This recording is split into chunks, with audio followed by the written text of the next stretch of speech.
Hello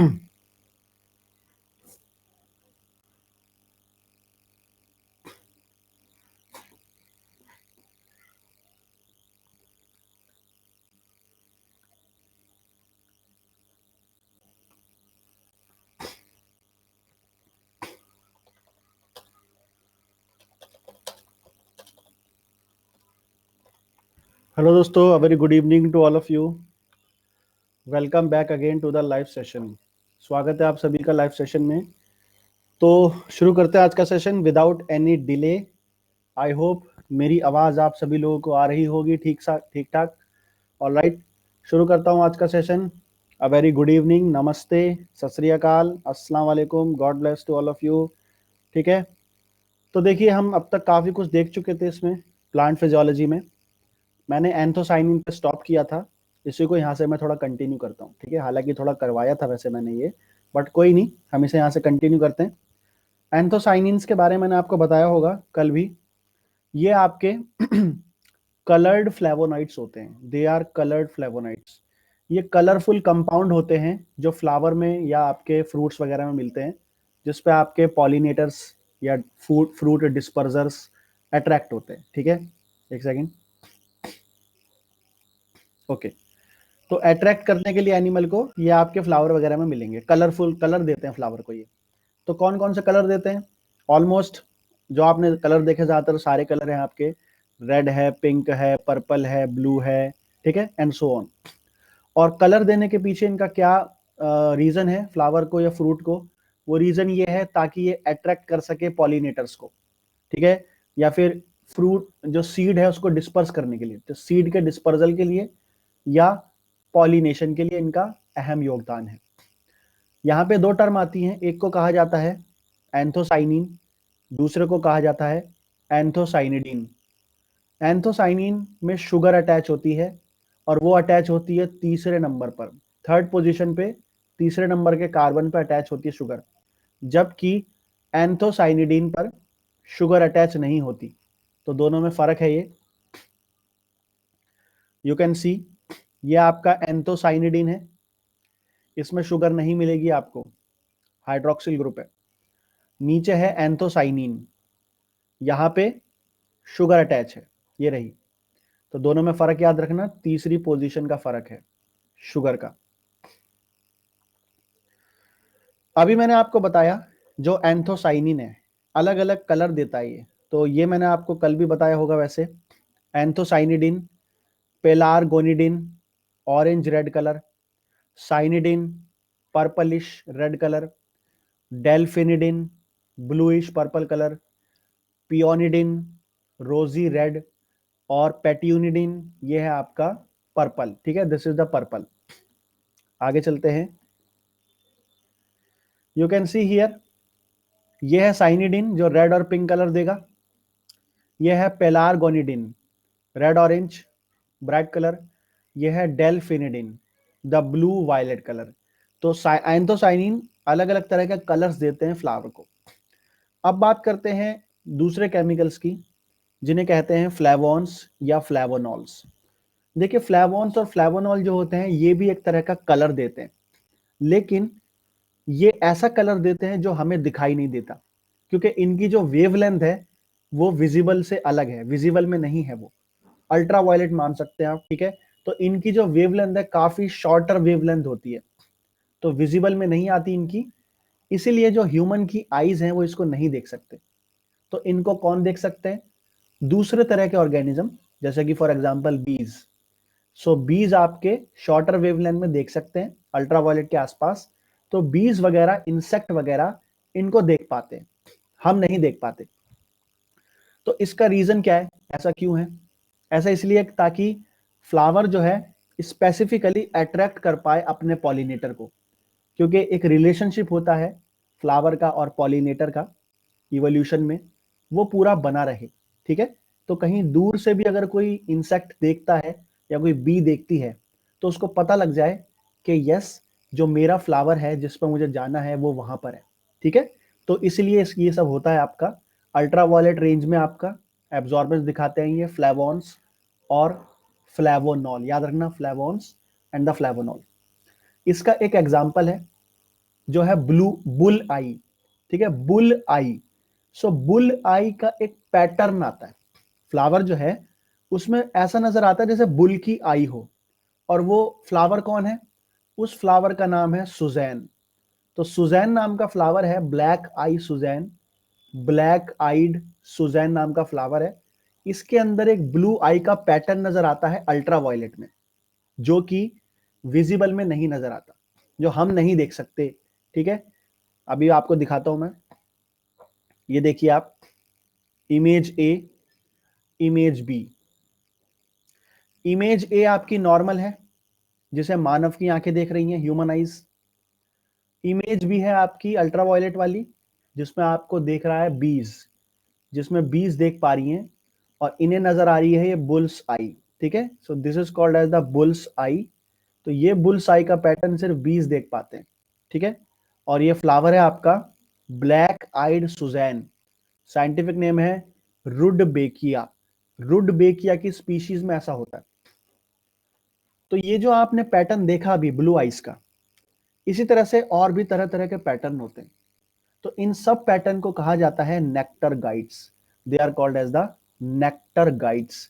सो nectar guide specific patterns होते हैं, अलग अलग तरह के। हो सकता है किसी में सिमेट्रिक पैटर्न्स हो सकता है किसी में धारियां हो, लंबी लंबी धारियां हो सकता कहीं पे धब्बे हो, स्पॉट्स हो सकता कहीं पर रिंग्स हो, कंसेंट्रिक सर्कल्स हो। तो कुछ भी हो सकता है, depending on the species of the plant and the pollinator. So it is called as the nectar guide. ये आप देख सकते हैं स्क्रीन पे, ये फ्लावर सारे क्या हैं? नेक्टर गाइड के बारे में बता रहे हैं। और नेक्टर गाइड कौन है? द फ्लेवोनॉल। याद रखना है, फ्लेवोनॉल। ठीक है, एंथोसाइनिन नहीं है, फ्लेवोनॉल है। एंथोसाइनिन तो वो है जिसको हम देख पाते हैं, ठीक है, फ्लेवोनॉल वो है जिसको अल्ट्रावायलेट में देखेंगे। आगे बात करते हैं। अगली कैटेगरी है द टेनिन्स। टेनिन्स के बारे में सबको पता होगा, आपने सुना होगा इनके बारे में। तो हम इनके बारे में पढ़ेंगे, the plant secondary metabolite. Tannins कैसे नेचर के होते हैं? क्या ये फैट सॉल्यूबल हैं? क्या ये वाटर सॉल्यूबल हैं? ये आपके होते हैं वाटर सॉल्यूबल। ठीक है, they are water soluble plant polyphenol. These are the chemically called as the polyphenol. ये आपके प्रेसिपिटेशन कर सकते हैं प्रोटीन्स की। अगर मैं किसी एक्वस सॉल्यूशन में, एक्वस सॉल्यूशन मतलब वाटर के अंदर, एक्वस सॉल्यूशन में मैं प्रोटीन डाल दूं और प्रोटीन के साथ में टेनिन डाल दूं, तो टेनिन उस प्रोटीन को प्रेसिपिटेट कर सकता है। प्रेसिपिटेट का मतलब है टू मेक इनसॉल्यूबल, वो सॉल्यूबल ना हो पाए, तो ये कर सकता है टेनिन। अदरवाइज टेनिन का प्लांट के अंदर क्या रोल है? Basically tannins are the toxins. Generally ये जहर की तरह काम करते हैं, ये पॉइजन की तरह काम करते हैं, ये टॉक्सिन्स की तरह काम करते हैं। और किन के लिए टॉक्सिन की तरह काम करते हैं? किसी भी तरह का इंसेक्ट, किसी भी तरह का कोई आपका पैथोजन जो प्लांट को हर्बीवोरी करता हो, प्लांट को खाता हो, या प्लांट की सर्वाइवरशिप को कम करता हो, तो उसके लिए ये टॉक्सिन की तरह काम करते हैं। टैनिन आपके दो कैटेगरी में डिवाइड होते हैं। There are basically two categories of the tannin. Sorry, एक को कहते हैं दोस्तों हाइड्रोलाइजेबल टैनिन्स, दूसरे को कहते हैं कंडेंस टैनिन्स। हाइड्रोलाइजेबल टैनिन ये बने होते हैं फिनोलिक एसिड के, फिनोलिक एसिड के बने होते हैं। और फिनोलिक एसिड में मिलता है आपका gallic acid plus the sugar. तो शुगर और गैलिक एसिड को मिला के बनता है फिनोलिक एसिड। और इन दोनों में जो बॉन्ड होता है वो होता है एस्टर का बॉन्ड। तो एस्टर का बॉन्ड होता है दोनों के बीच में, एस्टेरिफाइड होते हैं। दूसरा होता है कंडेंस टेनिन। कंडेंस टेनिन बनते हैं बाय द फ्लेवोनॉइड यूनिट्स। अलग अलग फ्लेवोनॉइड की यूनिट आपस में जुड़ती हैं, बनाती हैं कंडेंस टेनिन। और कंडेंस टेनिन को अगर आप किसी स्ट्रॉन्ग एसिड के साथ ट्रीट कराओ, अगर आप कंडेंस टेनिन ले लो टेस्ट ट्यूब में और उसमें डाल दो स्ट्रॉन्ग एसिड, तो वो रिएक्शन करेगा और प्रोडक्ट देगा एंथोसाइनिडीन।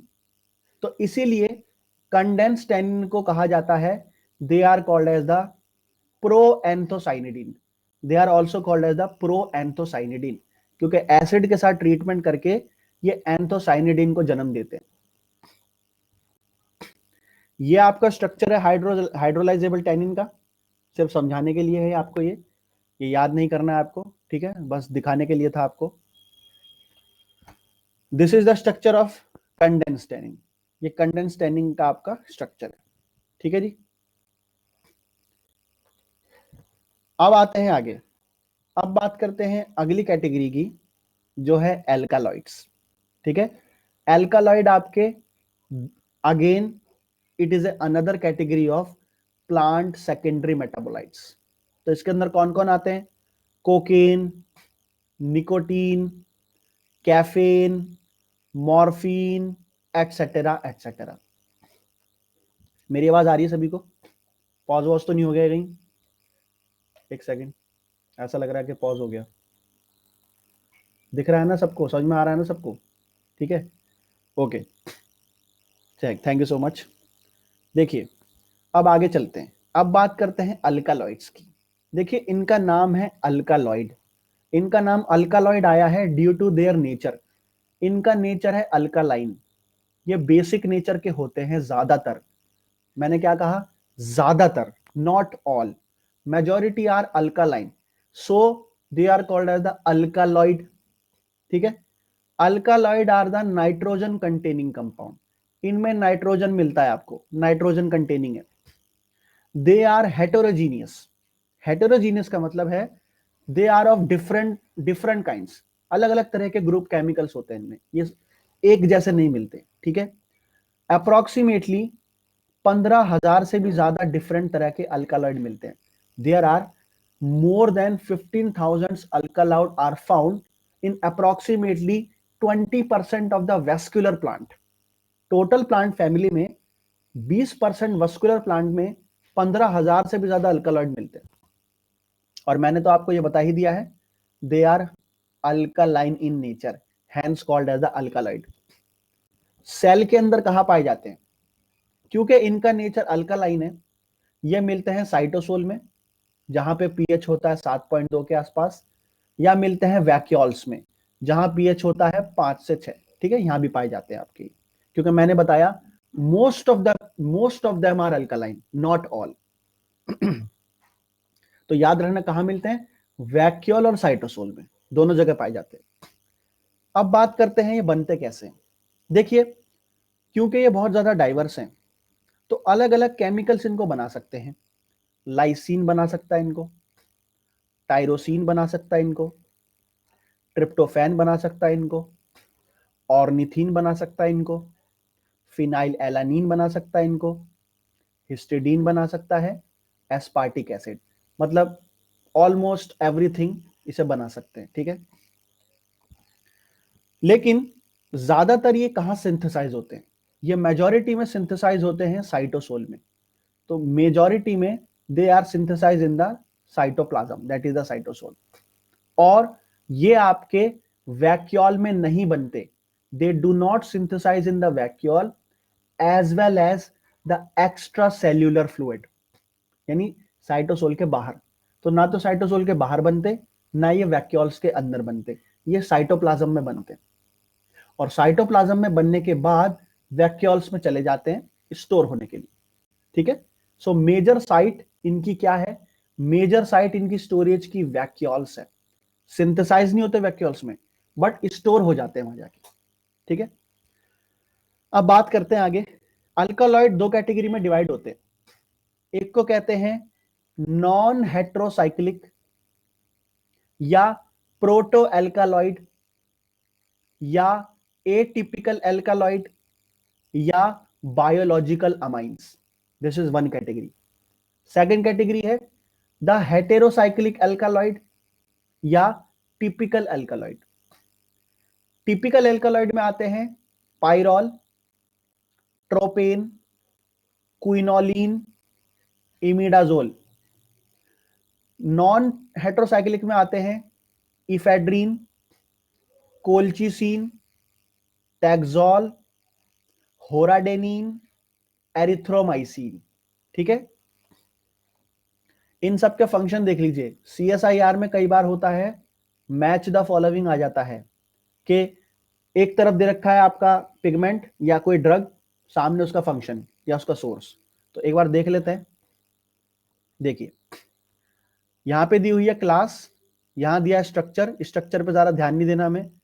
बायोसिंथेटिक प्रिकर्सर, एग्जाम्पल और इसका यूज, हमें बस ये देखना है। पहला है पाइरोलिडीन। पाइरोलिडीन सिंथेसाइज होता है ऑर्निथीन से, और इसका एग्जाम्पल है निकोटीन। सो निकोटीन एक पाइरोलिडीन है। क्या काम है? Stimulant, depressant, tranquilizer. Second second है आपका ट्रोपेन। ट्रोपेन भी आपका बनता है ऑर्निथीन से।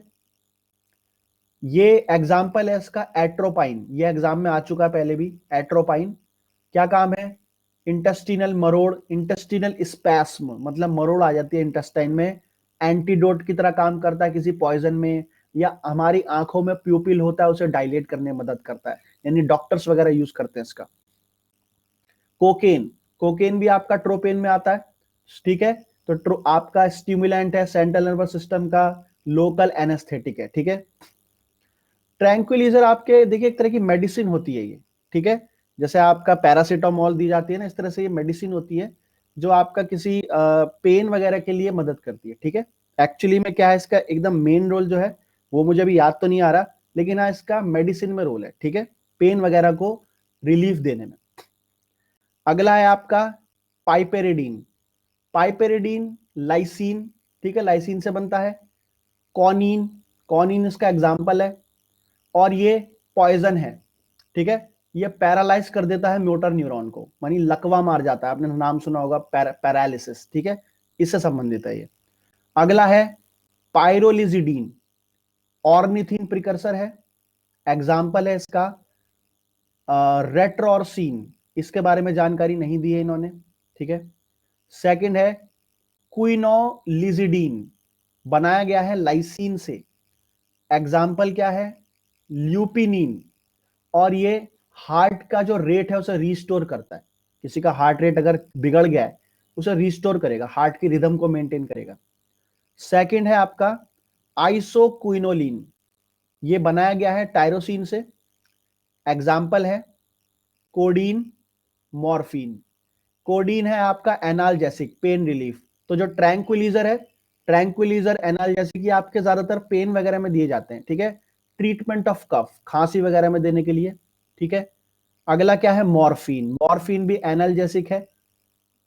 नेक्स्ट है आपका फाइनली इंडोल, बनाया गया है ट्रिप्टोफैन अमीनो एसिड से, एग्जाम्पल क्या है? एग्जाम्पल है साइलोसाइबिन। साइलोसाइबिन एक हेल्यूसिनोजन है। दूसरा है रेजरपाइन, रेजरपाइन तो आपने पढ़ा होगा, ठीक है, ठीक है। और ट्रीटमेंट ऑफ हाइपरटेंशन, हाइपरटेंशन होता है हाई ब्लड प्रेशर, ठीक है। एंड ट्रीटमेंट ऑफ साइकोसिस, साइकोसिस आपका रिलेटेड है ब्रेन से। स्ट्रिचनिन, स्ट्रिचनिन रैट पॉइजन है और आंखों की बीमारी के लिए काम आता है, ठीक है। तो इसमें देखो आपको ये, आप ये सोच रहे होंगे कि क्या ये सारे याद करने हैं? देखिए सच बात तो यह है सारे इंपॉर्टेंट हैं, छोड़ नहीं सकते, लेकिन आप क्या करना, देखिए सबके प्रिकर्सर तो याद मत रखना क्योंकि सबके प्रिकर्सर ऑलमोस्ट बराबर है, सेम है, तो ये तो आपको याद हो जाएंगे। इंपॉर्टेंट चीज है एग्जाम्पल्स, निकोटीन, एट्रोपिन, कोकेन, ये सब कहां पर आते हैं, इनका क्या काम है, ये थोड़ा देखना आप, ठीक है। बस इतना काफी है। अब बात करते हैं आगे। देखिए मैंने भी आपको बताया था जो आपके अल्कालॉइड है ये आपके सिंथेसाइज होंगे साइटोप्लाज्म में, और फिर जाके वैक्यूल में स्टोर होंगे। वैक्यूल की मेम्ब्रेन को क्या कहते हैं? टोनोप्लास्ट, इसे टोनोप्लास्ट कहा जाता है। तो टोनोप्लास्ट को क्रॉस करने के लिए अलग अलग तरीके अपनाए जाते हैं। तो क्या क्या तरीके हैं? पहला है सिंपल डिफ्यूजन, दूसरा है कैरियर मीडिएटेड, तीसरा है मेम्ब्रेन फ्यूजन। सिंपल डिफ्यूजन का मतलब है सिंपली आपने डिफ्यूज कर दिया।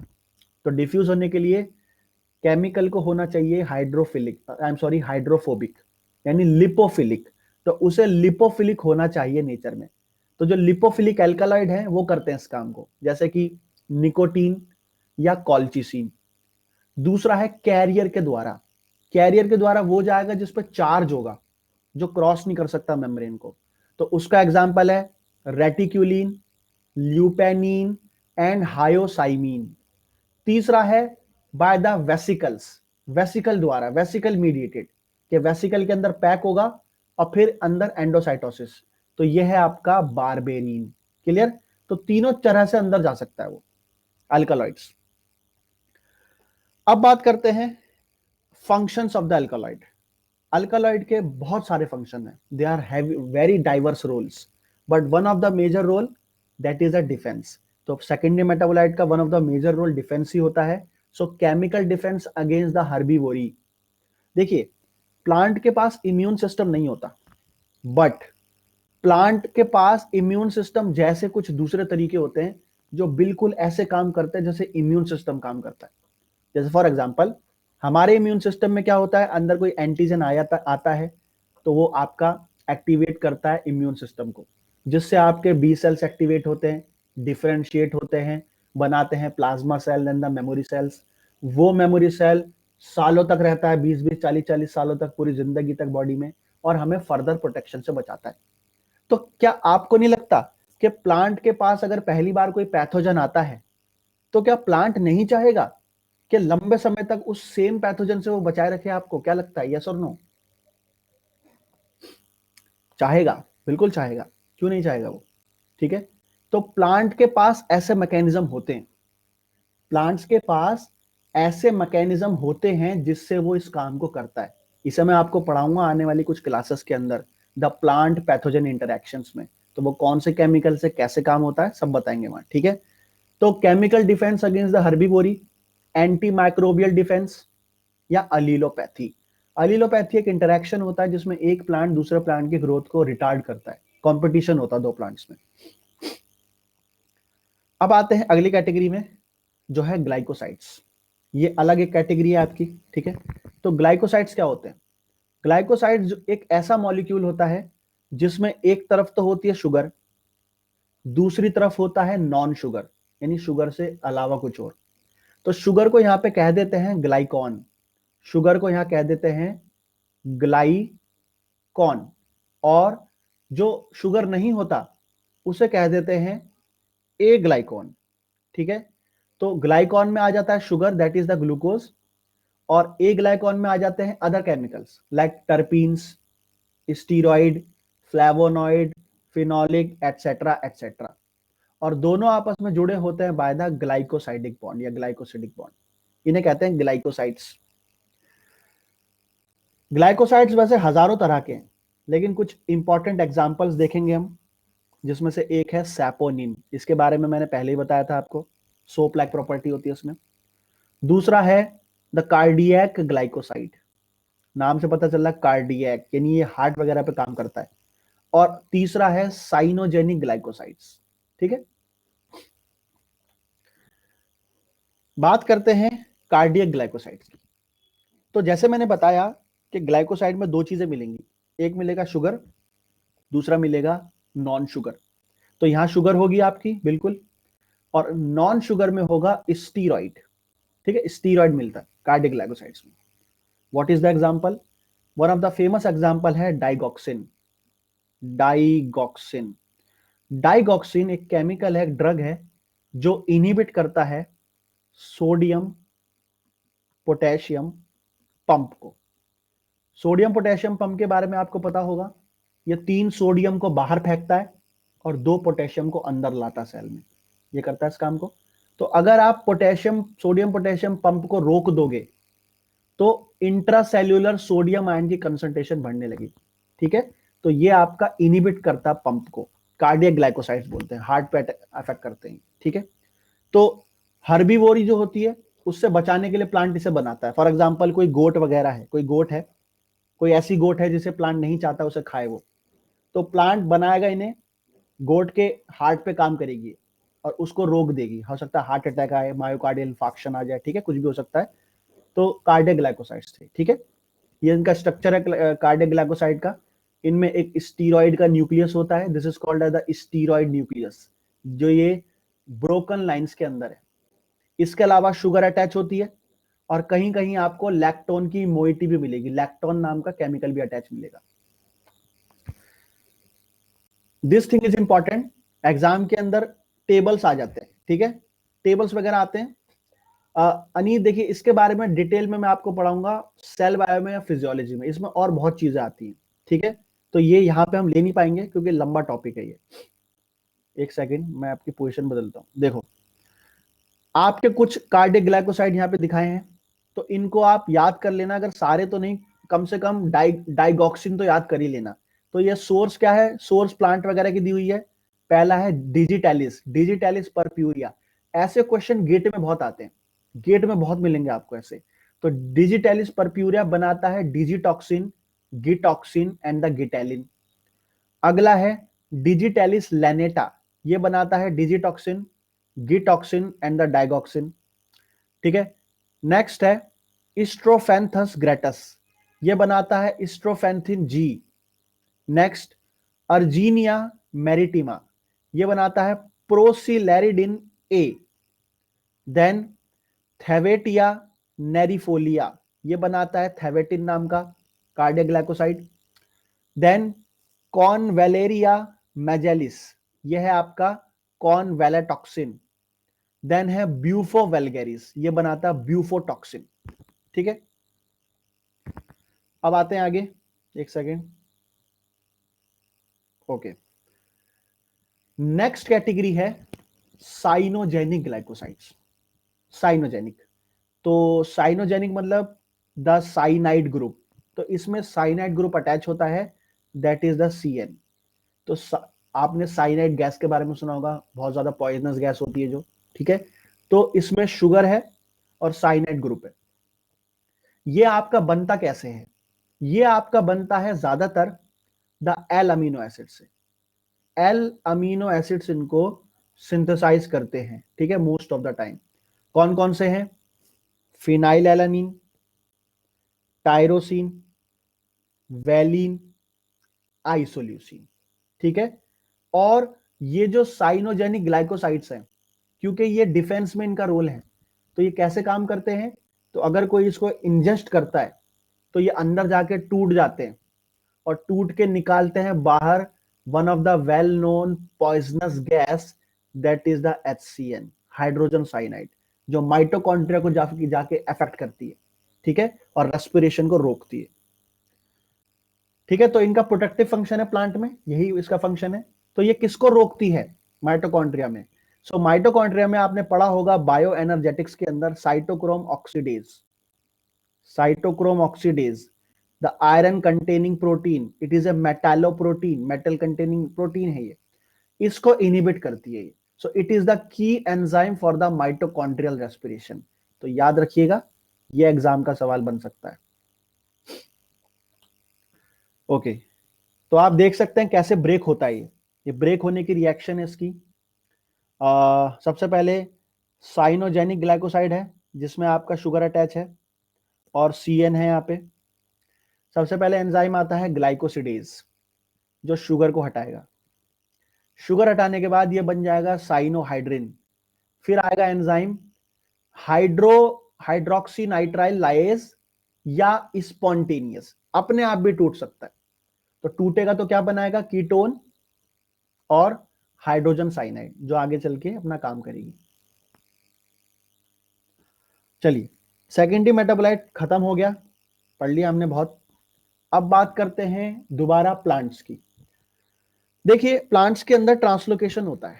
ट्रांसलोकेशन का मतलब है जो आपका फूड मटेरियल है, that is the photo assimilate, photosynthesis से बने हुआ जो शुगर वगैरह है, उनके ट्रांसपोर्ट को कहते हैं ट्रांसलोकेशन, और ये होता है फ्लोएम के अंदर। तो इसे कहा गया है ट्रांसलोकेशन इन द फ्लोएम। तो ये है क्या, इट इज द मूवमेंट, ये मूवमेंट है of photo assimilate. Photo assimilate का मतलब है फोटोसिंथेसिस से जो एसिमिलेशन हुई है, जो शुगर वगैरह बना है, product of the photosynthesis, over the long distance. Long long distance transport होता है किसी एक जगह से किसी दूसरी जगह पे, इसे कहते हैं ट्रांसलोकेशन या phloem translocation. This thing is fine.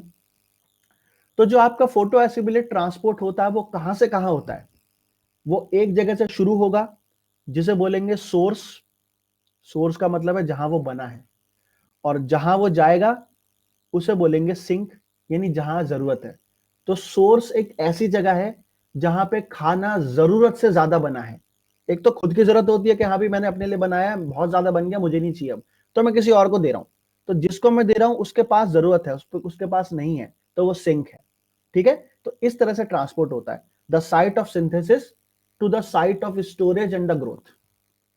I hope it is fine. आगे चलते हैं। सो फ्लोएम जो है, it is the chief food conducting tissue of the vascular plant. Chief food conducting, तो सबसे अहम फूड को कंडक्ट करने वाला टिश्यू है ये आपका वेस्क्यूलर प्लांट्स का फ्लोएम। ये हुआ था, ठीक है, लास्ट टाइम ये हुआ था, आप भूल गए हैं, ठीक है, करवाया था मैंने ये, ठीक है। फ्लोएम में चीफ फूड कंडक्टिंग टिश्यू है ये प्लांट में, ठीक है। फ्लोएम रेस्पॉन्सिबल होता है for the translocation of organic solutes, organic solute के ट्रांसपोर्ट के लिए रिस्पॉन्सिबल है। फ्लोएम के अंदर कई तरह के टिश्यूज आते हैं, तो चलिए देखते हैं कौन कौन से फ्लोएम के अंदर आते हैं। Something called as the sieve element, also called as the sieve tube, also called as the sieve cell. दूसरा है कंपेनियन सेल, कंपेनियन का मतलब है दोस्त वगैरह, साथी, सहपाठी, कंपेनियन। तीसरा है फ्लोएम पैरेनकाइमा, और चौथा है फ्लोएम फाइबर्स। पहले हम इनको देखते हैं जो ज्यादा आसान है, क्योंकि ये आपके डिटेल हैं दोनों, ठीक है। तो पहले छोटों को निपटाते हैं।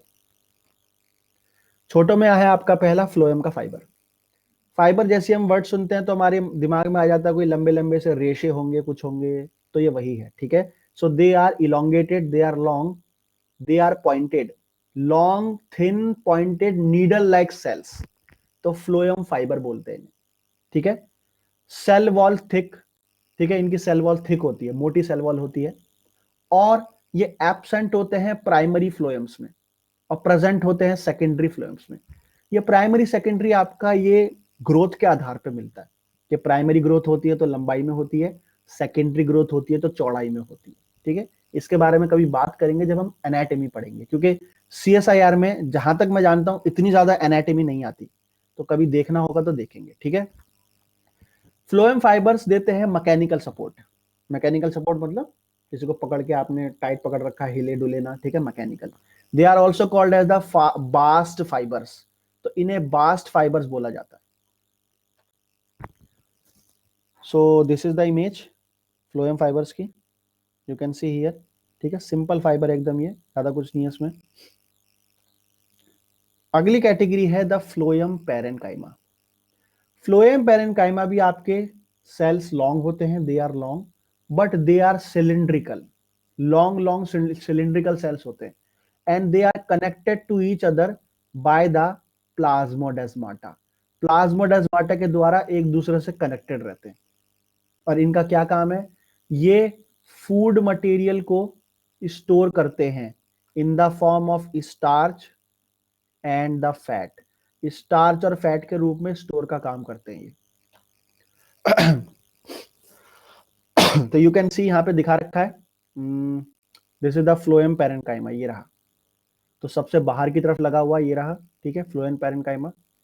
इसके अंदर जाओगे तो यहाँ मिलेगा कंपेनियन सेल्स, और कंपेनियन सेल से अटैच मिलेंगे आपको ये लंबे लंबे पतले पतले called as the sieve tube elements, ठीक है, जो ज्यादा इंपॉर्टेंट है हमारे लिए अभी।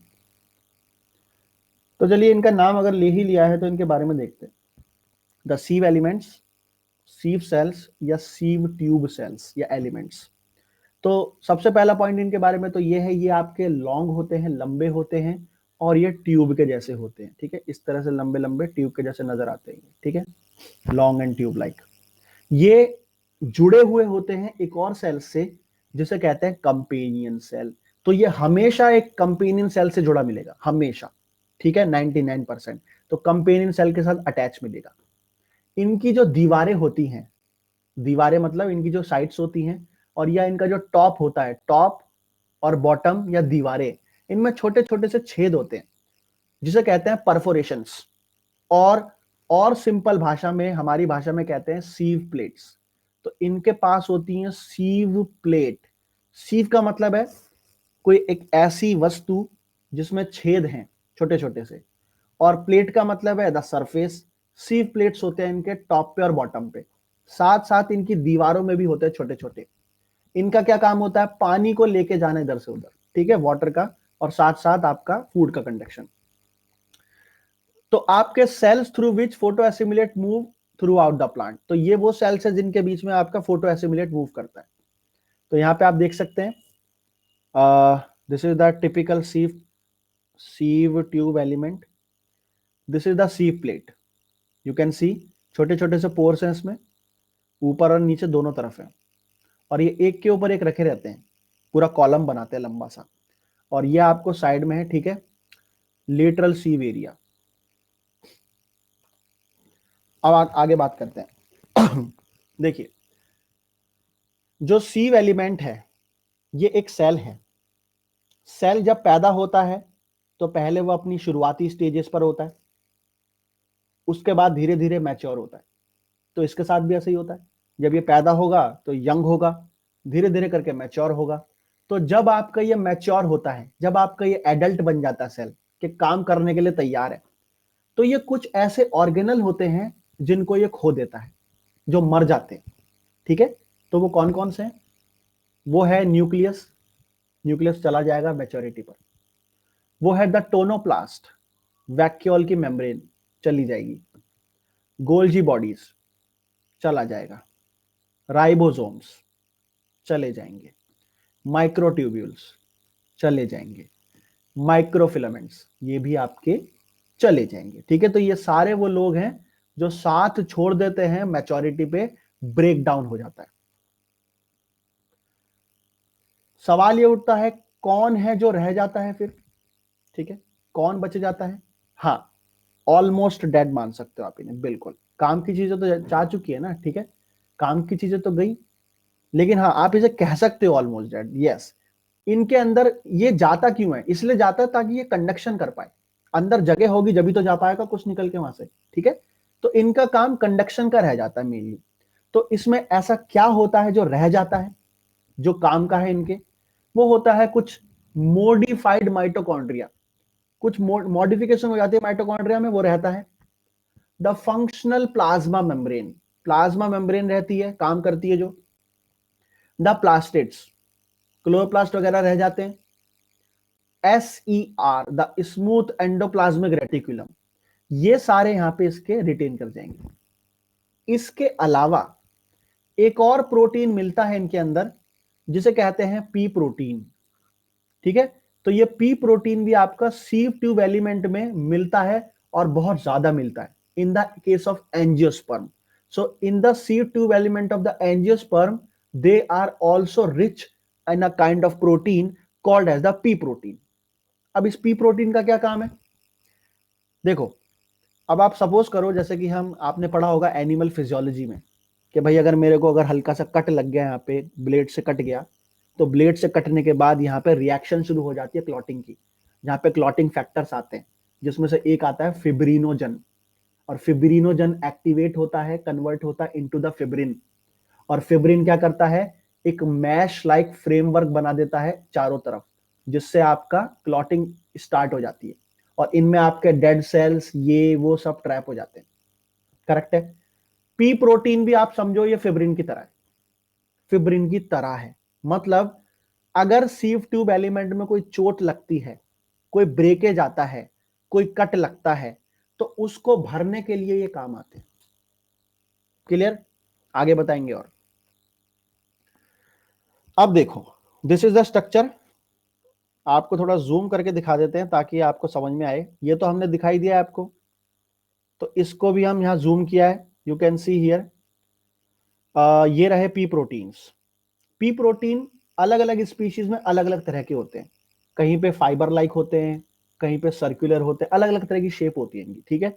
तो ये रहे पी प्रोटीन। इसके अलावा है मॉडिफाइड प्लास्टिड, और क्या दिखता है मुझे यहाँ पे, प्लाज्मा मेम्ब्रेन ये रही, साइटोप्लाज्म ये रहा, स्मूथ एंडोप्लाज्मिक रेटिकुलम ये रहा, ठीक है। और यहां पर आइए, ठीक है, यहां पर जो है ये आपका कंपेनियन सेल दिखा रहा है। Companion cell sieve tube cell से जुड़ा रहता है बाय द प्लाज्मोडेस्माटा, ध्यान रखना, ये दोनों आपस में प्लाज्मोडेस्माटा से कनेक्टेड रहते हैं। कंपेनियन सेल मदद करता रहता है सीव ट्यूब एलिमेंट की। कंपेनियन सेल पे वो सारा सामान है जो सीव ट्यूब के पास नहीं है। तो इसका ये एक दोस्त है जो मदद कर रहा है इसकी। तो इसके पास वैक्यूल है, क्लोरोप्लास्ट है, न्यूक्लियस है, माइटोकॉन्ड्रिया है and so on. Good evening Ajay साहब, good evening. Okay, this is another image just to show you. ये देख सकते हैं आप, ये एक के ऊपर एक कैसे चढ़े रहते हैं।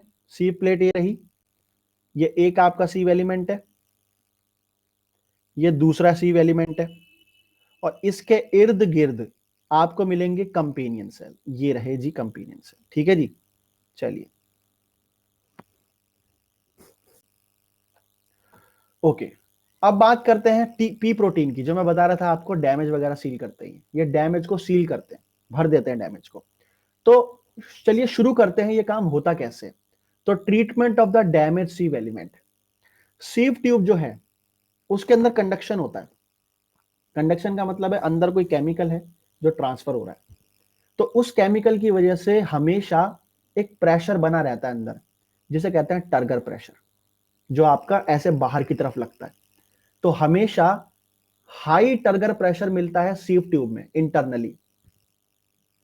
सपोज करिए कि अगर कोई सी और जो आपके सीव एलिमेंट है वो एक दूसरे से कनेक्टेड भी रहते हैं, एक के ऊपर एक चढ़े रहते हैं। तो आपको यहां दिखाते हैं पहले, ये देखिए, ये आपका एक सीव एलिमेंट है, ये आपका दूसरा सीव एलिमेंट है। इनको जूम इन करा अगर मैंने, तो दोनों की जो प्लेट है आपस में एक तरह से फ्यूज हो चुकी है, एक दूसरे की बन गई, कॉमन प्लेट बन गई है, और अंदर एक टर्गर प्रेशर बन रहा है। ठीक है, this is the turgor pressure. और ये टर्गर प्रेशर बहुत जरूरी है ताकि मेंटेन रहे आपका कंडक्शन। अगर कहीं पे किसी तरह का डैमेज आ जाता है पोर्स में कहीं पर, तो ये प्रेशर टूट जाएगा, और प्रेशर अगर टूटा तो कंडक्शन नहीं होगा। तो इसको भरने के लिए पी प्रोटीन आते हैं। तो सपोज कीजिए कि कोई कट लग जाए सीव ट्यूब में, किसी तरह का पंक्चर हो जाए या किसी तरह का डैमेज हो जाए, तो प्रेशर आपका टूट जाएगा, जिसे कहते हैं प्रेशर रिलीज हो जाएगा, जिससे हो सकता है सीव ट्यूब एलिमेंट का जो कंटेंट है वो बाहर लीक कर जाए, जो कि प्लांट नहीं चाहेगा कभी ऐसा हो। ठीक है, टुवर्ड द कट एरिया। तो यू कैन सी हियर, यहां पे आपका कट लग गया है कोई, और जो सारा एलिमेंट है वो बाहर आ रहा है धीरे धीरे। ठीक है, तो डैमेज लग गया, कट लग गया, पंक्चर हो गया। तो आगे ये पूछ रहा है कि there should be some mechanism to reseal it. कुछ ना कुछ ऐसा होना चाहिए जो इसे बंद करे, वो है आपका पी प्रोटीन। लेकिन पी प्रोटीन अकेला नहीं है, पी प्रोटीन के साथ एक और भाई साहब है जिनका नाम है कैलोज। तो इस मैकेनिज्म के अंदर दो आपके प्लेयर्स हैं, एक को बोला जाता है द पी प्रोटीन, दूसरे को बोला जाता है the callose, it is the carbohydrate. पहले हम बात करेंगे पी प्रोटीन की। पी प्रोटीन के ऊपर ऑलरेडी सवाल आ चुका है एग्जाम में, मैं आपको करवाऊंगा, दिखाऊंगा आपको। इसके बारे में बात करते हैं। पी प्रोटीन कहां कहां पाया जाता है। यह मिलता है आपका इन द ऑल डाइकॉट। पी का मतलब है अजय साहब फ्लोएम, ठीक है, फ्लोएम। यह मिलता है in the all dicots and in many monocot, कई मोनोकॉट में, सारे डाइकॉट में। They are found in the angiosperm, angiosperm में मिलेगा, but it is absent in the gymnosperm. याद रखना, एग्जैक्टली सेम स्टेटमेंट आई है एग्जाम में, पीवाईक्यू में, मैंने करवाई भी है, कुछ स्टूडेंट ने की होगी तो पता होगा उन्हें। तो इनका क्या काम है, जैसे मैंने बताया, they help in the sealing of the damage sieve element. और कैसे काम करते हैं, ये प्लग कर देते हैं। प्लग का मतलब है भर देना, कहीं पे डैमेज हुआ है, डैमेज होने से वहां पे लीकेज हो रही है, तो ये पी प्रोटीन भी साथ साथ आएंगे और उस एरिया को भर देंगे। भरने से क्या होगा, सील हो जाएगा वो। ठीक है, इस तरह से काम करते हैं। पी प्रोटीन अलग अलग प्रकार के मिलते हैं अलग अलग स्पीशीज में। कहीं पे मिलेंगे ट्यूब्यूलर, कहीं पे मिलेंगे फिब्रिलर, कहीं पे मिलेंगे ग्रेनुलर, कहीं पे मिलेंगे crystalline, at so on. P protein जब शुरुआत में स्टडी किए जा रहे थे, जब शुरुआत में साइंटिस्ट इनको पढ़ रहे थे, तो शुरुआत में इनका नाम दिया गया था slime bodies, due to their appearance like a slime bodies in a microscope. ठीक है, ये इन द पिक्चर। बाद में पता लगा कि हाँ भाई ये कुछ और है, they are not actually the slime body, तो इन्हें पी प्रोटीन लग दिया। तो कहीं कहीं आपको पी प्रोटीन लिखा दिख सकता है, कहीं कहीं स्लाइम बॉडीज लिखा दिख सकता है। क्लियर बात ये। और ऐसा माना जाता है ये बनाए जाते हैं कंपेनियन सेल के द्वारा। तो ये कंपेनियन सेल के द्वारा बनते हैं, बनने के बाद प्लाज्मोडेस्माटा से ट्रांसपोर्ट होते हुए चले जाते हैं सीव ट्यूब में। ठीक है जी, एग्जैक्टली exactly. प्लांट का जो वूंड है, वूंड का मतलब internal wound, not the external, अंदर की जो बात है, अंदर जो आपका ये जो आपकी पतली पतली ट्यूब एलिमेंट है, इनकी बात हो रही है। ठीक है, जो बाहर का वूंड है उसका तरीका अलग है, उसके बाद हम उसके बारे में बात करेंगे प्लांट डिफेंस में। ठीक है, देखिए इन the case of pumpkin, Cucurbita maxima, Cucurbita maxima scientific name है पंपकिन का। इसके अंदर दो तरह के फ्लोएम प्रोटीन पाए जाते हैं, एक का नाम है PP1 फ्लोएम प्रोटीन 1, दूसरे का नाम है PP2 फ्लोएम प्रोटीन 2। तो ये एक इंफॉर्मेशन थी बस बताने के लिए, एग्जाम में क्या पता काम आ जाए। तो इतना तो मैंने आपको बता ही दिया है कि अगर कोई सीव ट्यूब डैमेज होती है, वहां से कोई सैप बाहर निकलता है, तो पी प्रोटीन ट्रैप कर जाते हैं वहां पे, उस एरिया को भर देते हैं और फर्दर किसी लीकेज को रोकते हैं। ये इनका काम करने का तरीका है। यू कैन सी हियर, ये एक इमेज है जिसमें दिखाया गया है कि जो पी प्रोटीन है कैसे इन्होंने पोर्स को यहाँ पे ब्लॉक कर दिया है। ठीक है, तो ये आपकी जो सीव एलिमेंट थी ये काम करना बंद कर देगी, दूसरी कोई काम करेगी इसकी जगह, क्योंकि प्लांट के पास ऑल्टरनेटिव बहुत होते हैं। जरूरी नहीं है कि अगर एक सीव एलिमेंट ने काम करा बंद कर दिया तो कंडक्शन रुके, नहीं, दूसरी काम करेगी, उसके साइड में एक और लगी होगी, क्योंकि इस पूरी सीव एलिमेंट के अंदर छोटे छोटे छेद है, साइड में भी है, ऊपर भी है, नीचे भी है। अगर एक छेद बंद भी हो जाए तो दूसरे से निकल जाओ, क्या दिक्कत है। ठीक है, यही काम आपका ट्रैकिड्स में भी होता है। तो प्लांट के पास हर तरह की फैसिलिटी है। दूसरा है callose. Callose a kind of carbohydrate है, और कैलोज जो है इसका भी काम है आपका भरना, सील ऑफ करना, लेकिन तरीका थोड़ा अलग है। ये थोड़ा सा लॉन्ग टर्म के लिए सॉल्यूशन है। कहने का मतलब है कि अगर पी प्रोटीन 2 दिन के लिए प्रोटेक्शन देगा तो कैलोज 20 दिन के लिए देगा। ये लंबे समय तक रहता है, क्योंकि सिंथेसाइज होता है और सिंथेसाइज होकर वहां पे जम जाता है। जैसे सीमेंटिंग कर दिया आपने, कहीं पे गड्ढा हो रहा जमीन पे, सीमेंट से भर दिया, बिल्कुल ये सिंथेसाइज होगा, उस एरिया को भर देगा। ठीक है, तो कैलोज आपका प्रोडक्शन देता है, प्रोटेक्शन देता है for the long term solution to the damage sieve element, long term में देता है। और इसका जो प्रोडक्शन होता है वो आपका सीव पोर्स के आसपास होता है, क्योंकि अगर सीव पोर्स में डैमेज हुआ है ये वहां सिंथेसाइज होगा। कैलोज जो है केमिकली ये है बीटा 1,3 ग्लूकान। एग्जाम में कई बार क्या होता है, क्या करते हैं वो, एक तरफ तो कॉलम में लिख देते हैं कार्बोहाइड्रेट के बारे में कि this is the chitin, this is this, this is this, आगे लिख देते हैं उनके यूनिट्स या उनके बॉन्ड्स। ऐसा सवाल बहुत आता है एग्जाम में। तो आप जब भी बायोकेमिस्ट्री पढ़ो इन चीजों को जरूर पढ़ना, इंपॉर्टेंट है। ठीक है, तो कैलोज बीटा 1,3 ग्लूकान सिंथेसाइज होता है प्लाज्मा मेम्ब्रेन पे और डिपॉजिट हो जाता है between the plasma membrane and the cell wall, दोनों के बीच में भर जाएगा और उस एरिया को भरने में मदद करेगा। कैलोज आपका किन किन रीजंस में बनता है, कौन कौन से ऐसे प्रोसेस है जो इसको बनवाने के लिए मदद करते हैं, वो है किसी तरह का डैमेज हो जाए तो बनेगा, किसी तरह का स्ट्रेस हो तो बनेगा, किसी तरह का मैकेनिकल स्ट्रेस हो तो बनेगा, अगर बहुत ज्यादा हाई टेम्परेचर है तो बनेगा, अगर डॉर्मेंसी है तो बनेगा। तो इन कंडीशन में ये आपका सिंथेसाइज हो सकता है और इसके डिपोजिशन को एक नाम दिया गया है, it is called as the wound callose. तो इसे वुंड कैलोज का नाम दिया गया है। ठीक है, the deposition of the wound callose in the sieve pores to seal off the area. और जो सीव एलिमेंट है, अगर सीव एलिमेंट रिकवर कर जाए, सपोज करो कैलोज बना, कैलोज ने वो एरिया भर दिया, अब कुछ टाइम बाद, 1 महीने बाद, 2 महीने बाद सीव पोर दोबारा नॉर्मल हो गए, सेल डिवीजन के साथ नॉर्मल हो गए, वो जैसे हमारे अंदर चोट ठीक हो जाती है, तो आपका कैलोज हट जाता है, कैलोज डिसअपियर हो जाता है, ये भी होता है।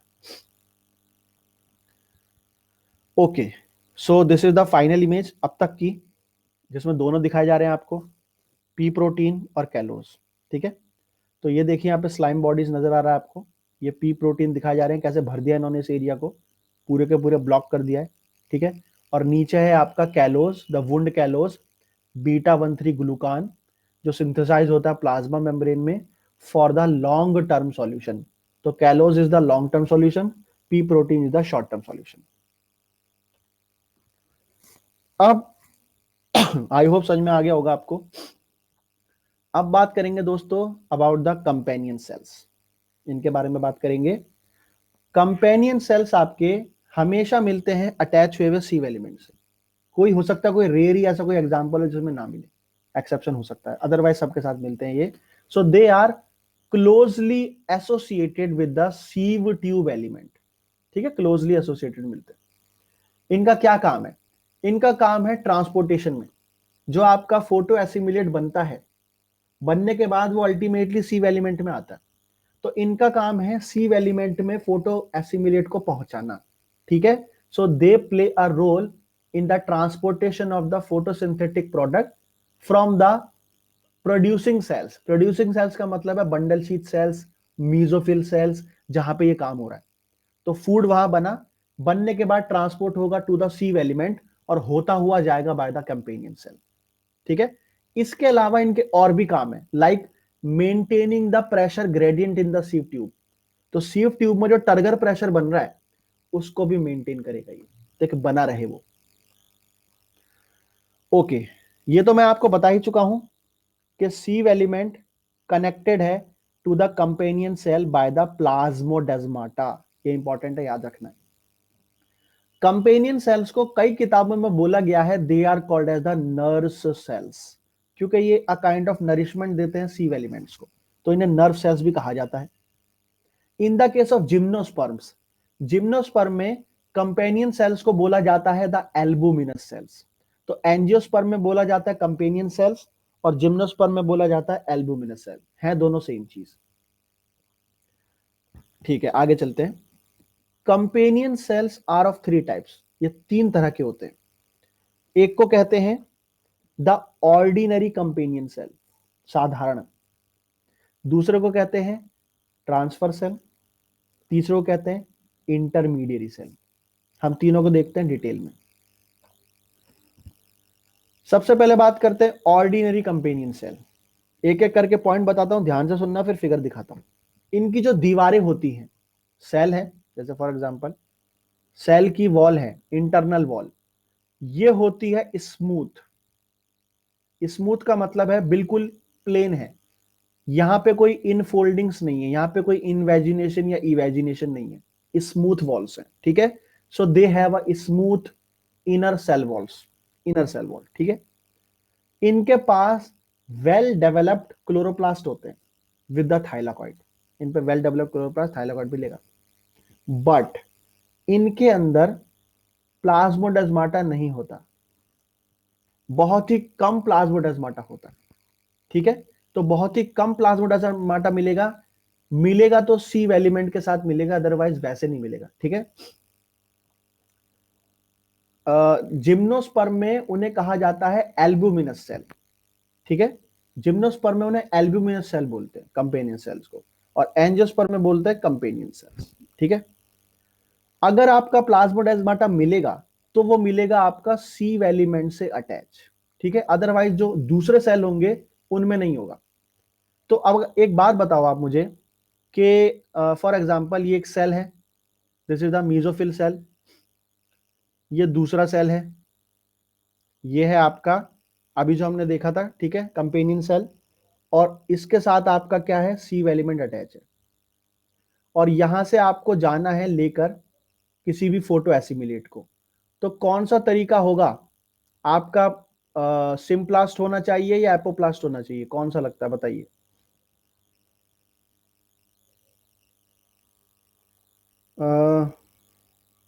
देखिए अजय साहब, डिफरेंस इनमें शायद माइनर डिफरेंस हो, ठीक है, बहुत ज्यादा ना हो। और एल्ब्यूमिनस जो नाम रखा गया उनके एल्ब्यूमिनस नेचर से रखा गया होगा, आपने पढ़ा होगा albuminous seed, non albuminous seed, ठीक है। तो ये नेचर वाइज पे कभी कभार नाम रख देते हैं और ये आपके एक बार स्टैब्लिश हो जाते हैं तो चेंज नहीं होते, समझ रहे हैं आप मेरी बात, ठीक है। इसलिए इनके नाम रखे जाते हैं, अदरवाइज मैंने आपको बताया है वो आपके कंपेनियन सेल ही है, ठीक है। तो मैंने पहले ही बोला है कि हाँ भाई वो कंपेनियन सेल ही है, उन्हें एल्बुमिनस सेल बोल देते हैं जिम्नोस्पर्म में, ये आपको बात याद रखनी, ठीक है। अदरवाइज वो है आपके कंपेनियन सेल, ठीक है। तो क्या बता रहे हैं आप, सिम्प्लास्ट, सिम्प्लास्ट से क्यों होगा, प्लाज्मोडेस्माटा नहीं है, मैंने बोला था ना आपको प्लाज्मोडेस्माटा नहीं है, एपोप्लास्ट से होगा, ठीक है। तो यहां पे मेन ट्रांसपोर्ट आपका एपोप्लास्ट से होता हुआ जाएगा, सिम्प्लास्ट से नहीं जाएगा ये, ठीक है। तो देखिए, क्योंकि मैंने बताया प्लाज्मोडेस्माटा से अटैच नहीं है ये, तो इनमें जो मेनली ट्रांसपोर्ट होता है शुगर का, वो होगा एपोप्लास्ट पाथवे से मेनली, ठीक है, क्योंकि प्लाज्मोडेस्माटा नहीं है।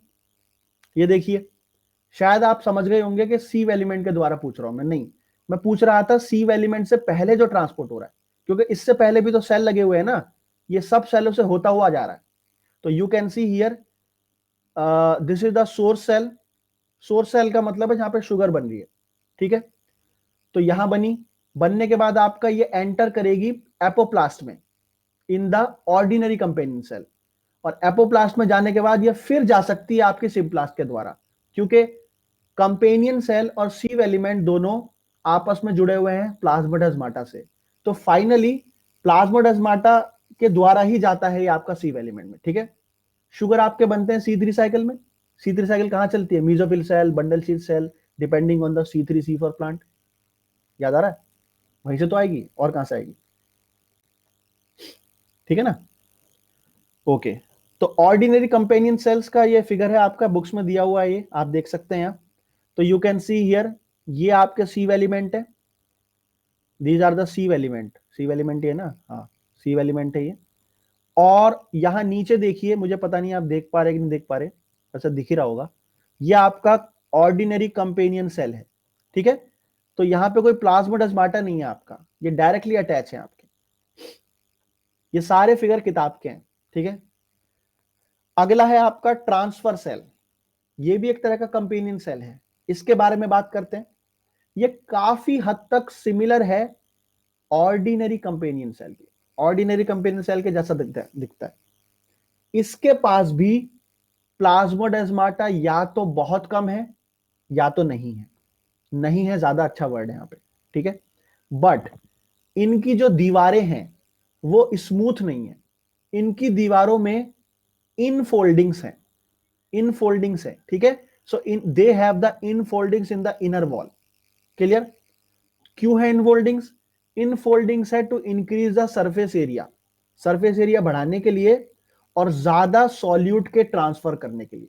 तो सरफेस एरिया बढ़ाता है ताकि ज्यादा से ज्यादा सॉल्यूट आपका ट्रांसफर हो पाए, क्योंकि आपको तो पता ही होगा नेचर ने किसी भी कम जगह पर ज्यादा डिफ्यूजन करने के लिए सरफेस एरिया बढ़ाया, जैसे हमारे इंटेस्टाइन में सरफेस एरिया प्लाई का सर्कुलेर, ठीक है, ब्रश बॉर्डर्स, ठीक है, माइक्रोविलाई, विलाई, इसी तरह से और जगहों पे बनाया उन्होंने, सरफेस एरिया बढ़ाया ताकि आपका ट्रांसपोर्टेशन हो पाए।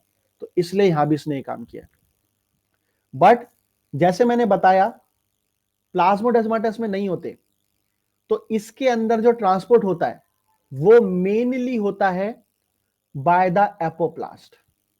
तो अब तक ऑर्डिनरी में और ट्रांसफर में एपोप्लास्ट इज द मेन जिससे आपका ट्रांसफर हो रहा है। यू कैन सी हियर, ये आपका सोर्स सेल है, यहां पे बना है आपका सामान, और इसके सेल वॉल के द्वारा एंटर कर रहा है ये यहां पर, और फाइनली फिर वो प्लाज्मोडेस्माटा के द्वारा अंदर चला गया। और यू कैन सी यहां पे इनर फोल्डिंग्स है, ठीक है, ये रही। तो दिस इज द कंडीशन। एक और चीज आपको बतानी है, देखिए प्लांट को वायरस इंफेक्शन करता है, और आपने पढ़ा होगा वायरस भी आपका फ्लोएम के द्वारा ट्रांसपोर्ट होता है प्लांट में। तो प्लांट में फ्लोएम के अंदर भी ट्रांसपोर्ट होता है virus by the this transfer cell. तो ट्रांसफर सेल के द्वारा मेनली वायरस आपका सिस्टमिक होता है प्लांट में। सिस्टमिक का मतलब समझते हैं आप, what do we mean by the systemic, systemic का मतलब होता है पूरे सिस्टम में, पूरे प्लांट में, ठीक है। तो पूरे प्लांट में फैलता है बाय द ट्रांसफर सेल, ठीक है, ये एग्जाम के लिए आ सकता है। ओके, तो यहां देखिए जरा आप, आपको ये व्हाइट व्हाइट दिख रहा होगा कुछ यहाँ पे, हाँ जी बिल्कुल जी, ये देख रहे होंगे आप, ठीक है, इनफोल्डिंग्स, ये सब इनफोल्डिंग है। ये रही वॉल इन ग्रोथ है to increase the surface area, this is the wall ingrowth, this is the transfer cell, and ये ट्रांसफर सेल अटैच है सीव एलिमेंट से बाय द प्लाज्मोडेस्माटा। तो ये रहा आपका प्लाज्मोडेस्माटा। क्लियर? तो ये मैंने लिख दिया यहाँ पे पूरा, ताकि आपको कोई कोई भूले ना, कभी कभी पढ़े तो कोई भूले ना। आगे चलते हैं, अगली कैटेगरी है, एक सेकेंड, सॉरी, अगली कैटेगरी है इंटरमीडियरी सेल। ठीक है, इंटरमीडियरी सेल आपका अलग कैटेगरी में आता है, इसके अंदर सब कुछ अलग मिलेगा आपको। सबसे पहली बात तो इसकी जो दीवारें हैं वो स्मूथ है, दे हैव स्मूथ वॉल्स। इनके अंदर प्लाज्मोडेस्माटा भर भर के हैं, दे हैव अ न्यूमरस प्लाज्मोडेस्माटा। ठीक है, सो ये अकेला है जिसमें बहुत ज्यादा प्लाज्मोडेस्माटा है, और ये कनेक्टेड होता है आपका बंडल शीट सेल से। एग्जाम्पल है ये सोर्स सेल से। तो जब इसमें प्लाज्मोडेस्माटा बहुत ज्यादा है तो ये मेनली ट्रांसपोर्ट कैसे करेगा? सिम्प्लास्ट से। ठीक है, तो मेनली ट्रांसपोर्ट दिखाएगा आपका ये सिम्प्लास्ट पाथवे से, due to the numerous plasmodesmata. You can see, I am sorry, थोड़ा हाथ से बनाया मैंने तो डायग्राम थोड़ा आगे पीछे हो गया होगा, उसके लिए माफी चाहूंगा मैं। तो ये देखिए, this is the source cell, ये सोर्स सेल है, सोर्स सेल कनेक्टेड है प्लाज्मोडेस्माटा से, और ये रेड एरो दिखा रही है transfer of the photo assimilate. नीचे इंटरमीडियरी सेल्स है, इंटरमीडियरी सेल्स से होता हुआ दोबारा आ गया आपका ये सीव एलिमेंट। ठीक है, तो सिम्प्लास्ट के द्वारा मेनली काम हो रहा है यहाँ पे। तो यहां आप देख सकते हैं, you can see this is the intermediary cell, intermediary cell है ये रहा। और ये एरो देखिए ब्लैक ब्लैक, ये ब्लैक ब्लैक एरोज दर्शा रही हैं प्लाज्मोडेस्माटा को। तो ये सारे प्लाज्मोडेस्माटा भरे पड़े हैं यहाँ पे। ठीक है, कितने सारे हैं ये। सो this is the condition. Okay, ये टेबल इंपॉर्टेंट है, एग्जाम में सवाल आया इससे डायरेक्टली, एक एक शब्द उठा के दिया इन्होंने सवाल से, ऐसा लगा है कि क्वेश्चन बनाने वाले ने इसी स्टेटमेंट को छाप दिया डायरेक्ट। ठीक है, तो क्या बता रहा है ये? The characteristic of the two type of sieve element in the sieve plant. ठीक है, अलग अलग तरह के सीव एलिमेंट मिलते हैं। जिम्नोस्पर्म में बोलते हैं सीव ट्यूब एलिमेंट, जिम्नोस्पर्म के केस में बोलते हैं सीव ट्यूब एलिमेंट, और आई एम सॉरी एंजियोस्पर्म। ठीक है, और जिम्नोस्पर्म के केस में बोलते हैं सीव सेल्स। तो पहले तो ये याद रखना, जिम्नोस्पर्म में बोलते हैं सीव सेल, एंजियोस्पर्म में बोलते हैं सीव ट्यूब एलिमेंट। अब दोनों में फर्क देखते हैं। पहला पॉइंट बताता है कि कुछ आपके सीव एरिया होते हैं वो डिफरेंशिएट कर जाते हैं सीव प्लेट में, तो यहां सीव प्लेट मिलेंगी आपको, जबकि जिम्नोस्पर्म के अंदर सीव प्लेट एब्सेंट है, नो सीव प्लेट, एकदम होमोजीनियस कॉलम मिलेगा आपको, और एंजियोस्पर्म में सीव प्लेट मिलेंगी बीच बीच में। Next, sieve plate pore are open channel, तो ये तो ओपन चैनल होते हैं तो हमें पता ही है। थर्ड है आपका पी प्रोटीन मिलते हैं इन the all dicot and many monocot, तो ये मैं बता चुका हूं आपको, ये इंपॉर्टेंट लाइन है, एग्जाम में आई थी। फोर्थ है जो आपका कंपेनियन सेल्स है वो सोर्स होता है एटीपी का। ठीक है, एंड परहैप्स शायद अदर कंपाउंड्स का भी, like transfer cell, intermediary cell. नीचे अगर आते हैं, नीचे बताता है pores in a sieve are appear block, तो यहां पे पोर जो है आपके कुछ कुछ कहीं कहीं ब्लॉक होते हैं मेम्ब्रेन्स में, और यहां पे पी प्रोटीन एब्सेंट होता है। तो ध्यान रखना, पी प्रोटीन जिम्नोस्पर्म में नहीं है, पी प्रोटीन आपका एंजियोस्पर्म में है बिल्कुल। ठीक है, और यहां पे लास्ट लाइन लिखी हुई है albuminous cell sometime function as the companion cell. ठीक है, तो यहां पे कंपेनियन सेल को एल्ब्यूमिनस सेल का नाम दिया है। सी प्लेट परफोरेटेड होती है, एग्जैक्टली परफोरेशन होती है, उसमें छोटे छोटे से छेद होते हैं।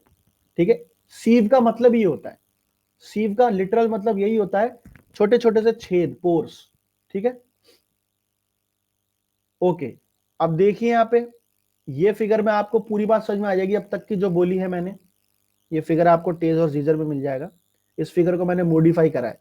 ठीक है, ये देखिए, कार्बन डाइऑक्साइड एंटर करेगा, C3 साइकिल, शुगर बना, बनने के बाद एक सेल से दूसरे सेल में, तो देखिए प्लाज्मोडेस्माटा के द्वारा प्लाज्मोडेस्माटा के द्वारा, ठीक है, दूसरे सेल में आया, इसमें आया प्लाज्मोडेस्माटा के द्वारा, हो सकता है बंडल शीथ सेल हो, ठीक है, मीजोफिल सेल, अगर ये आपका प्लांट है C4 plant, bundle sheath sales में गया, ठीक है, ये आया यहाँ पे।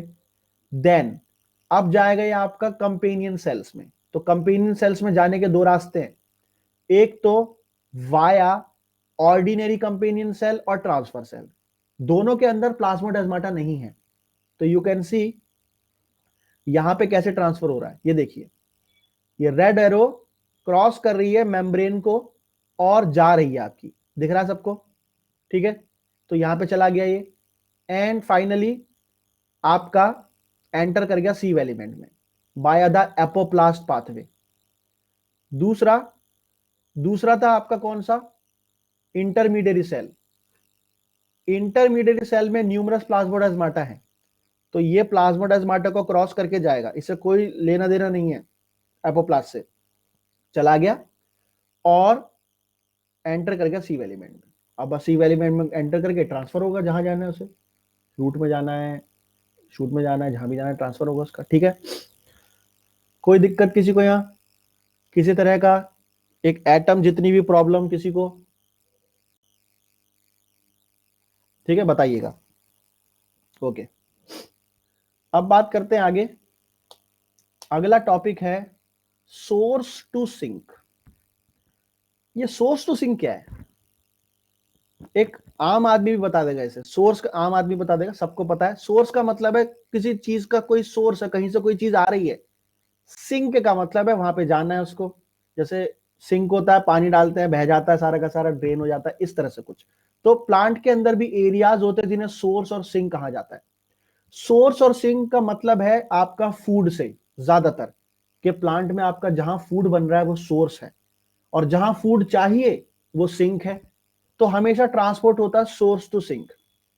प्लांट के अंदर जरूरी नहीं होता कि हमेशा एक ही चीज सोर्स हो या एक ही चीज सिंक हो। प्लांट के अंदर सोर्स कभी सिंक बन जाता है, सिंक कभी सोर्स बन जाता है, depending on the stage of the plant development, depending on the age of the plant, ठीक है। तो ये बात ध्यान रखनी है आपको। अभी आगे चलते हैं। तो फ्लोएम के अंदर सारे काम होते हैं। फ्लोएम के अंदर जो शुगर है, जिसे कभी कभी सैप कह देते हैं, सैप, ये ट्रांसलोकेट होता है बाई डायरेक्शनली, ऊपर से नीचे, नीचे से ऊपर, ये बात सबको पता है, ठीक है। और आपका जो सैप है ये ट्रांसलोकेट होता है from the area of synthesis to the area of storage. The former is called as the source and the latter is called as the sink. जो आपको यहां पे दिख रहा है सोर्स और सिंक, और ये रहा फ्लोएम।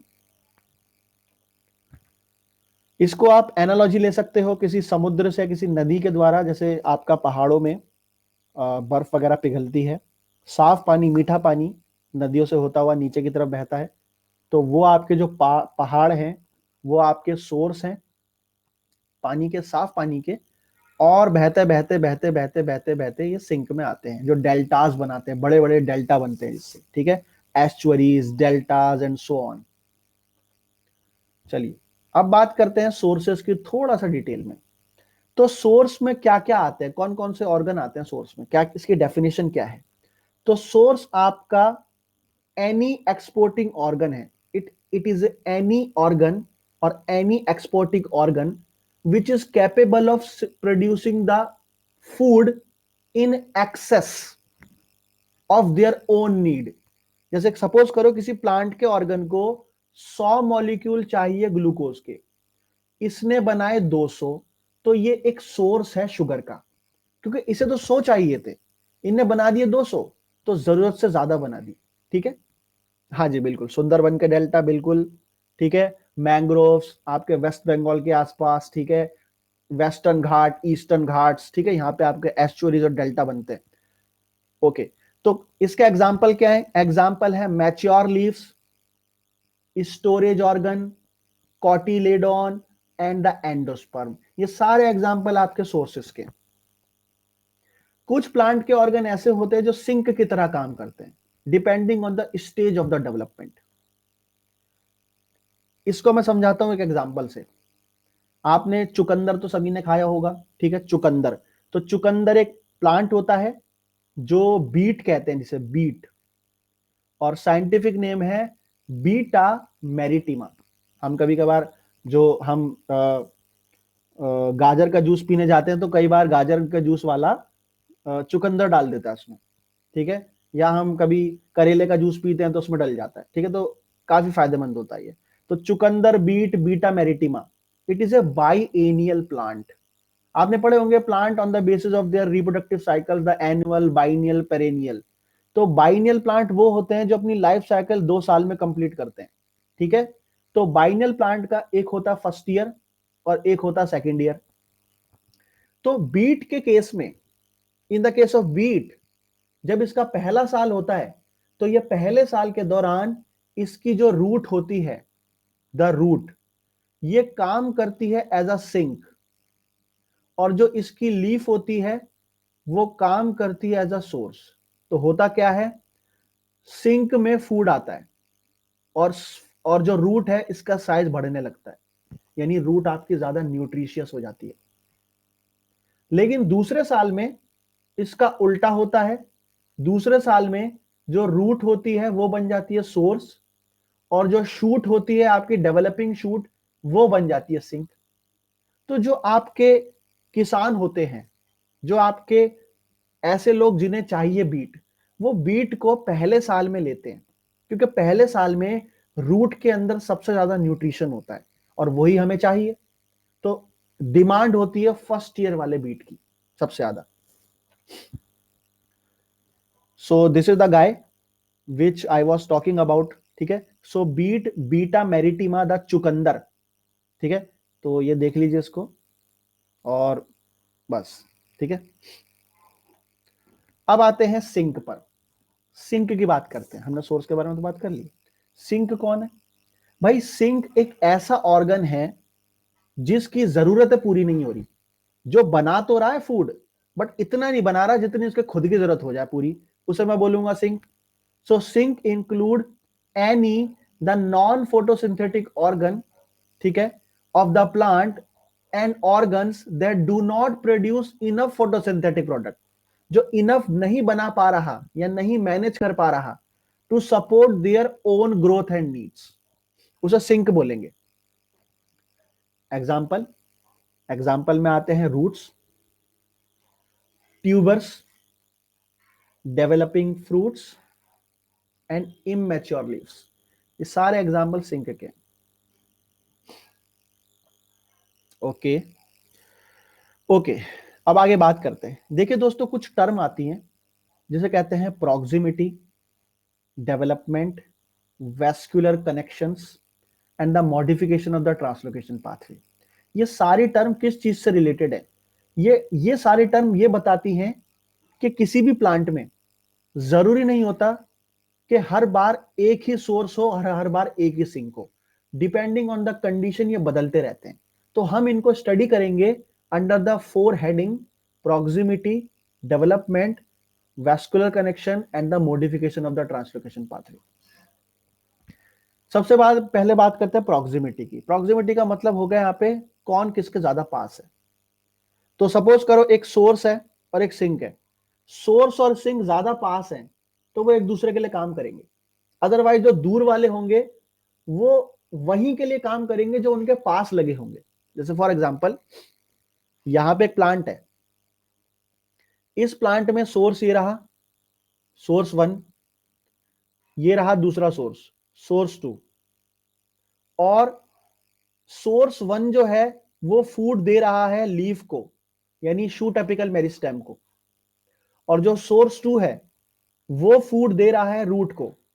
ऐसा नहीं है कि जो सोर्स 2 है वो 1 को दे रहा है, वो सिर्फ 2 को दे रहा है, ठीक है। जो ज्यादा पास है वो पहले ले रहा है, और जो बीच में लगा हुआ है, फॉर एग्जाम्पल यह है इंटरमीडिएट, तो ये दोनों को पहुंचा रहा है, क्योंकि ना तो इससे सैम ज्यादा पास है ना ज्यादा दूर है, ना रैम ज्यादा पास है ना ज्यादा दूर है, दोनों बराबरी दूरी पर है, तो ये दोनों को दे रहा है।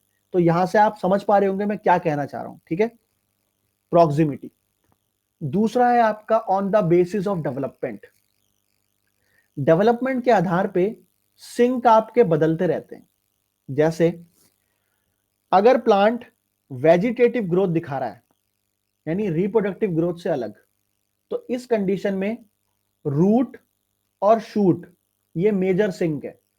वेजिटेटिव ग्रोथ का मतलब है यहां पे सिर्फ आपकी रूट शूट एपिकल मेरिस्टेम बन रही है और रूट एपिकल मेरिस्टेम बन रही है, दोनों ग्रो हो रहे हैं। तो जब दोनों ग्रो हो रहे हैं तो दोनों को फूड चाहिए, तो दोनों सिंक है। But during the reproductive development fruit बनता है, तो यहां पे फ्रूट वगैरह बन जाते हैं मेजर सिंक। तो ये आपके चेंज होते रहते हैं। थर्ड है वस्कुलर कनेक्शंस। वस्कुलर कनेक्शन का मतलब भी यही है कि कौन किससे ज्यादा कनेक्टेड है, किसकी ज्यादा अच्छी पहुंच है किसी के पास। जैसे फॉर एग्जांपल एक प्लांट है, यहां पे इस प्लांट में 3 लीफ लगे हुए हैं और तीनों लीफ में सिंक, सोर्स और सिंक, बीच में सोर्स है और ऊपर नीचे सिंक है। तो ये फिर इन दोनों को देगा, दोनों को आप पहुंचाएगा, तो क्योंकि दोनों इसके डायरेक्ट कनेक्शन में, दोनों से डायरेक्ट फ्लोएम का कनेक्शन हो रहा है इनका, तो ये आपके कनेक्शन के आधार पर करेंगे। और इस अरेंजमेंट को बोला जाता है orthostichy. It is the phyllotaxy. Phyllotaxy पता है किसी को क्या होता है? फाइलोटैक्सी क्या है? What is phyllotaxy?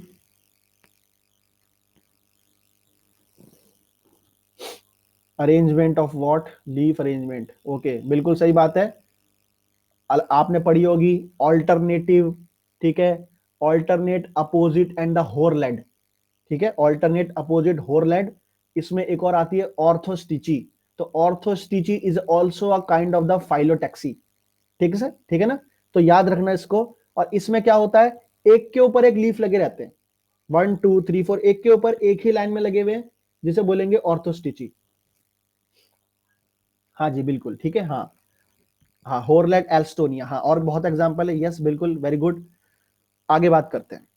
अगला है आपका the modification of the translocation pathway. ये आपका अगला है। इसमें क्या होता है, आपको मैं पहले दिखाता हूं इसे इमेजिन करके। देखिए, सपोज करिए ये एक लीफ है, इट इज अ सोर्स, और ये एक सिंक है। अब हुआ क्या कि भाई इसका जो कनेक्शन था वो ऐसे था, ये ग्रीन वाली जो आपकी फ्लोएम थी ये कनेक्ट कर रही थी इससे, but due to some reasons इसमें डैमेज आ गया और ये कनेक्शन टूट गया। इस कंडीशन में क्या हो, कैसे पहुंचा है फूड? तो यहां पे कुछ इंटरनल इंटरकनेक्शन होते हैं, दो दो चीजों के बीच का कनेक्शन, जिसे कहते हैं anastomosis. These are called as the anastomosis. ये हमारे अंदर भी होते हैं, ठीक है। तो ये आपके एनास्टोमोसिस जो है एक तरह से कनेक्ट करवा देते हैं इसको और पहुंचा देते हैं फूड को अपनी जगह पे। So these are called as the alternative connections, ठीक है, या ऑल्टरनेटिव मॉडिफिकेशन। तो कोई भी आपका डैमेज वगैरह आता है, ठीक है, तो उसको पूरा करने के लिए देयर आर सम एनास्टोमोसिस। ये याद रखना, ये हम पढ़ेंगे जब मैं आपको आर्टरीज वगैरह बताऊंगा। ह्यूमन फिजियोलॉजी में आर्टरी, वेन्स, वहां पे आते हैं टर्म, ठीक है, और बहुत टर्म आते हैं। This is just an example. Okay, अब कुछ एक्सपेरिमेंटल ऑब्जर्वेशन देखते हैं। लेट अस सी सम एक्सपेरिमेंटल ऑब्जर्वेशंस। सपोज करिए मेरे पास एक प्लांट है, इस प्लांट में क्या दिखता है, सिंक वन। सिंक वन है आपका SAM, shoot apical meristem. Sink two, sink two है आपका रैम, रूट एपिकल मेरिस्टेम। इसके अलावा यहां पर है सोर्स वन और source two. Source one food दे रहा है सैम को, यानी सिंक वन को, और सोर्स टू दे रहा है सिंक टू को। ये इसमें कंडीशन हो रही है। आगे चलते हैं, ठीक है, ये बता दिया मैंने। सोर्स वन देता है सिंक वन को और सोर्स टू देता है सिंक टू को। अब एक्सपेरिमेंट है, क्या एक्सपेरिमेंट है? एक्सपेरिमेंट है आपका कि क्या होगा, व्हाट विल हैपन अगर मैं सोर्स वन को हटा दूं। अगर मैं सोर्स वन को हटा दूं तो क्या होगा? ऑप्शन आ सकते हैं आपके पास कि आपका जो सोर्स का जो सिंक था उसे कुछ नहीं मिलेगा, वो मर जाएगा, या फिर नीचे वाला उसे देने लग जाएगा, या और कोई दो ऑप्शन मान के चलो, ठीक है। तो इसमें क्या होगा, अगर आप किसी एक सोर्स को हटा दोगे तो जो दूसरा सोर्स होगा इसके ऊपर सारा दारो मदार आ जाएगा जिससे ये पहुंचाएगा फूड को ऊपर और नीचे। ठीक है, तो यहां पे एग्जाम में सवाल आ सकता है कि भाई कोई कंडीशन दे देगा और ऑप्शन रख देगा 4-5, तो वो क्वेश्चन को इस तरह से बनाएगा कि लगेगा कि हाँ भाई बड़ा इंपॉर्टेंट सवाल है, जबकि यहां देख के लग नहीं रहा इतना इंपॉर्टेंट, लेकिन वो जब क्वेश्चन बनाएगा तो हो सकता है कोई इसमें ऐसी लैंग्वेज बना दे या कुछ पिक्चर दिखा दे, तो आप तैयार रहना इन चीजों को समझ के चलना। ठीक है, तो ये बता दिया मैंने, जो सोर्स 2 होगा वो सप्लाई करेगा फूड को to the sink 1 and sink 2। लेकिन अगर मैं इसका उल्टा कर दूं, अगर मैं सोर्स 2 को रिमूव कर दूं, नीचे वाले को हटा दूं, तो क्या होगा? वही होगा, जो सेम चीज होनी है। इस कंडीशन में जो सोर्स 1 था वो दोनों को फूड देगा, यानी जो मिलेगा वही देगा। तो यू कैन सी, ये आपका है सोर्स 1, ये सिंक 1 को भी दे रहा है और सिंक 2 को भी दे रहा है, तो ये दोनों को देगा यहां पे। ठीक है जी, आगे चलते हैं। अब आते हैं आगे। अब बात करेंगे the materials translocated in the phloem. Phloem के अंदर जो ट्रांसलोकेशन होता है उसकी बात करेंगे। मैंने आपको बताया था जो फ्लोएम में ट्रांसलोकेट होता है केमिकल, उसे कहते हैं सैप या द फ्लोएम सैप। सैप या फ्लोएम सैप बोलते हैं उसे कलेक्टिवली। तो चलिए देखते हैं सैप की कंपोजिशन क्या है। What is the composition of the SAP? SAP के अंदर मैक्सिमम आपको मिलेगा वाटर। तो सबसे पहले तो याद रखना है, सबसे ज्यादा इसमें वाटर मिलता है आपको, सबसे ज्यादा, मोस्ट अबंडेंट। वाटर के अंदर डिजोल्व मिलेंगे आपको सॉल्यूट्स, कई तरह के सॉल्यूट मिलते हैं, जिसमें से एक है कार्बोहाइड्रेट, मेनली कार्बोहाइड्रेट। और इसमें भी है आपकी सुक्रोज, सुक्रोज मिलेगी। This is the most common sugar transport in the sieve element. ठीक है जी, शुगर आपकी दो तरह की है, रिड्यूसिंग, नॉन रिड्यूसिंग। तो प्लांट आपका हमेशा नॉन रिड्यूसिंग शुगर को ही ट्रांसपोर्ट करता है, हमेशा। It translocate all the non reducing sugar, always the non reducing sugar, not the reducing. सवाल ये उठता है वाई नॉट रिड्यूसिंग? तो साइंटिस्ट ऐसा मानते हैं, reducing sugar are very very reactive, they are highly reactive than the non reducing, so that the plant prefer to translocate the non reducing sugars. ठीक है जी, तो रीजन भी ध्यान रख लेना, according to the scientist, researchers. Okay, sucrose के अलावा और भी शुगर जाते हैं, और वो शुगर सुक्रोज के मॉडिफिकेशन से ही बनते हैं। उनमें से कुछ के नाम है रैफिनोज, स्टैचियोज एंड द वर्बास्कोज। ये तीन तरह की शुगर आपकी ट्रांसपोर्ट होती हैं। क्या फर्क है तीनों में?